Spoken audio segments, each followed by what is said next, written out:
Mungkin sebagian dari kita sudah banyak mendengar tentang keangkeran salah satu rumah sakit tua di Blitar. Tapi sedikit yang tahu bagaimana perjuangan bangsa Indonesia dari zaman penjajahan Belanda hingga Jepang ikut terlibat dalam kisah ini. Semuanya saling berhubungan kuat, seperti pepatah, tidak akan ada hari ini kalau tidak ada sejarah di masa lalu. Baik, mari kita mengenal kota Blitar yang memiliki nilai historis kuat. Dari raja-raja besar yang pernah menduduki Candi Penataran sampai ukiran-ukiran relief yang mendunia. Pada akhirnya, dunia pun harus mengakui bahwa Tanah Blitar adalah salah satu bagian dari peradaban dunia yang sejatinya lahir di atas pengorbanan rakyat Indonesia. Hampir setiap zaman terdapat sejarah pertumpahan darah yang memakan banyak korban jiwa. Dari kekejaman perang di masa kerajaan hingga kebengisan di masa penjajahan. Hal tersebut menjadikan Blitar sebagai kota yang memiliki energi besar yang tidak wajar dari dimensi lain. Itulah yang menjadi salah satu alasan mengapa rumah sakit Blitar ini memiliki aura mistis yang kuat. Secara geografis, Blitar terletak di sisi selatan Jawa Timur yang pada mulanya hamparan hutan belantara yang belum terjamah manusia. Blitar adalah hadiah berupa tanah wilayah yang diberikan kepada Nila Surwana ketika berhasil mengalahkan tentara Tartar yang pada saat itu mencoba masuk mengancam eksistensi kerajaan Majapahit. Blitar lahir pada abad ke-15 dengan nama Blitar atau Bali Tatar. Hingga sekarang kita kenal dengan nama Blitar. Di Blitar sendiri ada salah satu bangunan bersejarah yang terkenal, yaitu Candi Penataran. Ditemukan pada tahun 1815 oleh Sir Thomas Stamford Raffles, gubernur Letnan Hindia Belanda yang berkebangsaan Inggris. Raffles tiba di Pulau Jawa untuk kali pertama pada tahun 1811 dengan jabatan pertamanya sebagai Lieutenant Governor of Java yang bertanggung jawab langsung kepada Gubernur Jenderal Inggris di India yang pada waktu itu dipimpin oleh Lord Minto atau Sir Gilbert Elliot Murray Caimon. Saat meninggal, posisinya langsung digantikan oleh Raffles. Bersama dengan Dr. Horsfield sebagai ahli ilmu alam, Raffles mengadakan kunjungan ke Candi Penataran. Hasil kunjungannya tersebut kemudian diterbitkan dalam bentuk buku berjudul History of Java yang terbit dalam 2 jilid. Candi Penataran pernah dijadikan tempat bersatunya kerajaan-kerajaan Nusantara yang secara bertahap ikut membantu membangun candi tersebut, yaitu Kerajaan Kediri, Kerajaan Singosari, dan yang terakhir Kerajaan Majapahit. Salah satu fungsi Candi Penataran pada waktu itu adalah tempat naik tahtanya para raja dan upacara pemujaan meminta perlindungan agar terhindar dari mara bahaya letusan Gunung Kelud. Selain itu, konon katanya di Candi Penataran, Gajah Mada pernah mengucapkan sumpah palapa yang isinya mempersatukan seluruh kerajaan di Nusantara. Di candi ini kita dapat menemukan beragam relief yang menjelaskan beragam budaya di dunia. Salah satunya cerita Panji. Relief tersebut menggambarkan seorang laki-laki yang sedang menggunakan takes atau penutup kepala. Takes yang dikenakan laki-laki itu mirip dengan takes yang digunakan suku Maya di Amerika Tengah. Digambarkan juga terjadi pertempuran antara pribumi Nusantara melawan pasukan benua Amerika. Sebuah misteri yang hingga kini belum terpecahkan.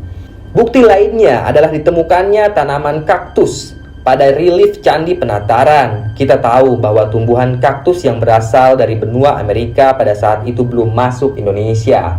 Ada juga arca kepala dengan lidah menjulur, mirip seperti yang ada di Meksiko. Masih banyak bukti lain yang menandakan kedatangan mereka ke Candi Penataran. Berbagai negara di belahan dunia seolah pernah ditaklukkan oleh penguasa Candi Penataran pada waktu itu. Dari bukti relief dan arca yang ada pada Candi Penataran menandakan peperangan besar pernah terjadi di atas tanah Blitar. Peperangan yang tentunya memakan korban yang tidak sedikit. Beralih pada masa pra-kemerdekaan, tepatnya pada tahun 1723. Blitar berhasil jatuh ke tangan Belanda sebagai hadiah karena dianggap ikut berjasa dalam memenangkan perang saudara pada masa Amangkurat. Sementara itu, pada masa penjajahan Belanda, rakyat Blitar hidup dalam penyiksaan yang menyedihkan hingga memakan banyak korban. Korban perang pada masa penjajahan Belanda pada waktu itu dilarikan ke rumah sakit Blitar. Sampai akhirnya pada tahun 1942, Jepang datang dan berhasil menduduki Blitar, termasuk mengambil alih rumah sakit Blitar di tahun berikutnya. Penderitaan rakyat yang dialami pada masa penjajahan Jepang membuat Soekarno pada waktu itu mengambil inisiatif untuk menyiapkan strategi perang. Salah satunya adalah dengan menjaga eksistensi peta yang dianggap sebagai kekuatan penting untuk merebut kemerdekaan. Soekarno dikabarkan sempat bertemu dengan Suprijadi untuk membahas strategi sebelum pemberontakan peta terjadi. Meski pada akhirnya diangkat menjadi Menteri Keamanan Rakyat, sosok Suprijadi tidak pernah muncul lagi sejak pemberontakan peta. Pemberontakan peta terjadi pada tanggal 14 Februari 1945. Dianggap sebagai pemberontakan paling mengerikan selama Jepang berkuasa di Indonesia. Pada saat itu juga bendera Indonesia berhasil dikibarkan untuk pertama kalinya. Kemudian Suprijadi dinyatakan hilang pada 15 Februari 1945, sehari setelah pemberontakan peta. Tentang hilangnya Suprijadi hingga kini tidak ada fakta yang bisa membuktikan. Ada yang mengatakan bahwa Suprijadi telah meninggal dunia, seperti menurut Sukiyarno, salah satu anggota peta, yang menuturkan bahwa Suprijadi telah tertangkap dan dijadikan Jepang sebagai tahanan Romusa di tambang batu bara di Bayah. Dia menambahkan saat masih menjadi tahanan Romusa, Suprijadi meninggal di rumah Adi Munandar karena sakit diare. Namun yang menjadi pertanyaan ketika Adi Munandar tidak bisa menunjukkan di mana Suprijadi dimakamkan. Bahkan pemerintah pun gagal menemukan Suprijadi setelah mencoba membentuk panitia untuk mengungkap kasus Romusa di Bayah. Menurut tim ahli yang dibentuk pemerintah pada saat itu, tanah di wilayah Bayah bisa menghancur leburkan sisa-sisa tulang yang terkubur hingga tak tersisa. Bisa jadi itu juga terjadi pada jasad Suprijadi.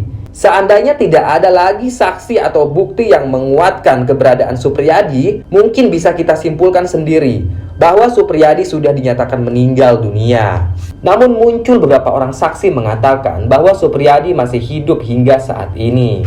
Pemberontakan peta adalah pemberontakan pertama yang berhasil dilakukan oleh tentara didikan Jepang dan tercatat sebagai pemberontakan yang paling banyak memakan korban jiwa. Kebanyakan korban pemberontakan peta pada waktu itu dilarikan ke rumah sakit Blitar. Nah, bicara tentang Blitar, tidak pernah lepas dari bangunan bersejarah yang juga tak kalah penting dan berpengaruh, yaitu makam Bapak Proklamator Insinyur Soekarno. Semula, makam Soekarno ini memiliki yayasan Mardi Mulyo yang kemudian diserahkan pada pemerintah, lalu berubah nama menjadi Taman Makam Pahlawan Karang Mulyo. Tidak berhenti sampai di sana, pemerintah kemudian berencana mempercantik makam Soekarno dengan memindahkannya ke Taman Makam Pahlawan R. Wijaya. Hingga sekarang, Soekarno dianggap punya pengaruh besar atas pemberontakan peta. Meski tidak ikut turun langsung berperang, ia menjadi pemikir strategi perang bersama Suprijadi. Soekarno dikenal memiliki ilmu spiritual yang sangat tinggi. Beliau dipercaya sering pergi ke Gunung Kelud untuk melakukan semedi. Konon katanya, ia pernah mengalahkan sosok jin di Gunung Kelud. Sebagian warga Blitar masih percaya kalau jin tersebut kini mendiami lukisan Soekarno yang sedang berdiri dengan mengenakan jas sambil membawa keris di tangannya. Lukisan unik dan menarik itu terdapat di Museum Bung Karno di dalam kompleks makam Bung Karno. Baik, mari kita ulik sejarah keangkeran Rumah Sakit Blitar. Rumah sakit itu berdiri sejak zaman penjajahan Belanda pada tahun 1942. Awalnya, Rumah Sakit Blitar dibangun dan beroperasi di lokasi lama hingga akhirnya dipindahkan ke lokasi baru pada 1 Juni 2010 hingga sekarang. Saat masih beroperasi di lokasi lama, rumah sakit peninggalan Belanda ini sangat pantas mendapat julukan sebagai rumah sakit paling menyeramkan yang pernah ada di Indonesia. Meskipun sudah dipindah, bangunan lamanya dibiarkan tidak terurus. Semak belukar dan rumput-rumput liar tumbuh bebas, semakin menambah kesan kumuh dan mistis yang kuat, apalagi jika menjelang tengah malam. Bentuk bangunan tuanya yang sudah tidak terawat membuat kita berani menduga kalau bangunan tersebut menyimpan banyak cerita misteri. Tak heran jika hal tersebut seringkali mengganggu kenyamanan pasien, hingga kadang membuat mereka menolak untuk dirawat inap. Mereka seperti merasa ada yang mengawasi, atau tiba-tiba tubuh terasa lemas, pusing. Yang lebih menyeramkan lagi adalah penampakan yang tanpa sengaja mereka lihat. Sosok kakek tua penunggu sumur, nenek pohon, sundel bolong, suster ngesot, sosok jin bertubuh tinggi dan bertanduk, perempuan baju putih tanpa kepala, mobil ambulans, dokter bedah, mayat otopsi, dan masih banyak lagi. Namun tidak semua makhluk yang ada di sana berenergi negatif. Ada juga yang memiliki energi positif. Makhluk-makhluk itu tidak hanya menampakkan diri pada pasien, tapi juga pada keluarga pasien yang datang menjenguk. Bisa dibayangkan bagaimana jadinya jika kita menjadi pasien atau keluarga pasien yang menunggu di sana, lalu secara tidak sengaja melihat penampakan mereka. Ini bukan hal yang tidak mungkin terjadi. Pasalnya, mereka memang selalu ada di sekitar kita. Mereka selalu dekat dengan kita, sedekat kematian yang selalu mengintai kita kemana-mana. Rumah Sakit Blitar dibangun pada masa penjajahan Belanda sekitar tahun 1940-an. Semula pembangunan hanya pada bagian depannya saja. Kemudian, setelah Indonesia merdeka, diperluas ke samping belah kanan. Rumah sakit ini awalnya dibangun khusus untuk bedah, lalu hingga berubah fungsi menjadi rumah sakit umum yang kemudian diresmikan pemerintah setempat pada tahun 1992. Pada tahun 2010, rumah sakit ini dipindahkan ke lokasi baru. Dr. Frederick adalah salah satu dokter bedah yang berperan penting di awal berdirinya rumah sakit. Ia mengawali karirnya sebagai salah satu staf bedah di rumah sakit Blitar. Kemudian Jepang mulai masuk rumah sakit Blitar setelah pemberontakan PETA terjadi. Banyak korban pemberontakan PETA dilarikan ke rumah sakit ini sebelum pasukan Jepang datang dan menyabotasenya. Pada masa itu, pasien diperlakukan dengan sangat kasar dan sadis. Sikap Jepang itu membuat beberapa pasien dan pegawai rumah sakit merasa takut dan menderita. Mereka hanya bisa berharap Indonesia bisa segera merdeka, sehingga terbebas dari tekanan penderitaan akibat penjajah Jepang. Pengalaman penjajahan Jepang di Indonesia memang bervariasi. Kita tidak bisa bilang kalau semua tentara Jepang sadis dan kejam. Tak semua berlaku demikian. Tapi bagi daerah strategis atau memiliki peran penting dalam peperangan, Jepang akan muncul sebagai tentara yang kejam. Mereka tidak akan berhenti menyiksa, terlibat dalam perbudakan seks, menahan yang tanpa alasan sampai berakhir pada hukuman mati. Orang Belanda atau campuran darah Belanda tidak lepas dari target penyiksaan. Korban tewas pada masa penjajahan Jepang pun jauh lebih banyak dibandingkan dengan masa penjajahan Belanda. Banyak peperangan yang terjadi pada masa penjajahan Jepang, seperti Chot Plieng, Singaparna, pemberontakan Tuku Hamid, hingga pemberontakan PETA. Baik, mari kita kembali ke rumah sakit angker di Blitar. Apa yang pertama terbesit ketika kita mendengar kata rumah sakit? Sosok hantu, kamar mayat, suster ngesot, atau hal horor lainnya yang menjadi hal umum yang ada di pikiran kita. Banyak peristiwa mistis yang terjadi di rumah sakit, peristiwa di luar logika manusia. Namun kebanyakan dari kita hanya tahu sekilas saja tanpa mau mendalaminya secara utuh.